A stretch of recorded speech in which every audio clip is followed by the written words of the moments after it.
Okay, so the Frognet Communicator has uh, been up. I hope you've seen the intro video to it. But the Communicator itself is an example program that was intended to give you a framework around which you can examine the Frognet shared memory, the unrest protocol, using the API and things like that. And so as as such, it's got an architecture that's unlike any of the traditional client server applications you may have written. The communicator is actually the second demonstration program. The first demonstration program is the Frognet monitor, but the Frognet monitor only reads memory. This one actually writes it. So the communicator uh, reads and writes tuple space for the control plane. So when you set up a call, when you're answering a call, when you're exchanging details about the call, when you're inviting somebody into your call, when you are accepting or denying a, uh, a request for a call, et cetera, et cetera, et cetera. All of that is using uh, shared memory. And so there is not a single message that you send that goes back and forth to do any of that. You just say, tell me what the opponent's uh, Frognet host configuration is, and tell me what the opponent's name is, and all that kind of stuff. And it happens. The second thing, though, is as I alluded to in the other video, the data itself. So the first thing we did was we realized that this, it was not going to be worthwhile to compress video data any more than it already is. The video codecs and the audio data too, the audio codecs, they all do a great job. And trying to do any worse would be counterproductive. So we didn't, right? But what we did was, so we didn't change what we sent. We couldn't do that, but maybe we could change how we sent it, and that's what became important. As there are a couple things that come into play here.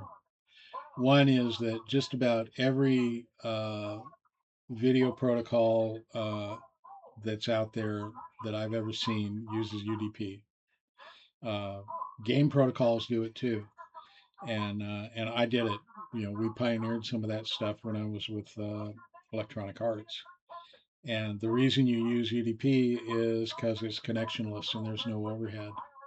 Well, there's a small overhead, but it's not huge, right? So as a as a producer, I could fire off, and this is what I did. I fired off 5 packets every time I sent a packet. I fired off 5 of them, and on the other side, I tried to receive, and I just received as fast as I could. And I had a marker in every packet that told me what its sequence number was. And so if I received a sequence out of packet out of if I received a packet out of sequence, I could either discard it or I could cache it. Things like that. But what you're doing as a programmer is you're making decisions about the topology. Uh, the way that these videos work, the way that video compression works, is that they send over what's called a keyframe, and the keyframe is a full frame. It's say it's a 680 by 420, so it's a full 680 by 420 frame at 24-bit depth, and that is the reference frame. And then after that, they send deltas. So you have the reference frame, and then you have change 1, change 2, change 3, and that gives us the baseline. So we paint the baseline, and then you get updates on it. So when you see a picture twisting out, doing a well, dissolve kind of thing, uh, that's usually what happens is it's missed a keyframe, and the deltas that you're getting are being applied to a keyframe that they were created for a keyframe that no longer exists. So the the keyframe is important, and we need to get it, but there's a possibility that even on a slow link, or especially on a slow link, fetching a keyframe, which is 640 by 480, say, as a minimal size, um, done on that, uh,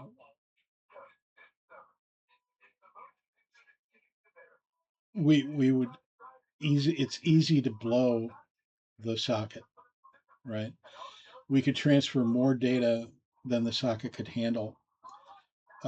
In which case, the socket would do it. The socket would transfer the data eventually because it is TCP, but we would be stalled. The audio would be stopped, and we would be stalled in the meantime. So what we did was we said, okay, we own the wire, we own the data, we have the ability to break the wire. So we take that keyframe and we break it into smaller packets, and then we send those packets over one by one to the receiver. And when we receive them, we put together the keyframe. When we get the full keyframe built, we display it. In the meantime, we're using you know the deltas to apply and stay caught up. And in between the keyframe segments, we're sticking the audio. So that's why even down at 120 kbps, we can get audio through, right? Uh, so this is kind of cool. Diagnostics are diagnostics. Like I said, you can look at them here. The main thing of interest in the diagnostics is this top line right here, which says that we're doing 1280 by 720 at 24 frames a second with 3.5 kbps of audio. And when I slide the slider way over here to the left, and I go to, what am I going to? 121 kbps. You can watch it there. It's at 854. Now it's all the way down to 120 already.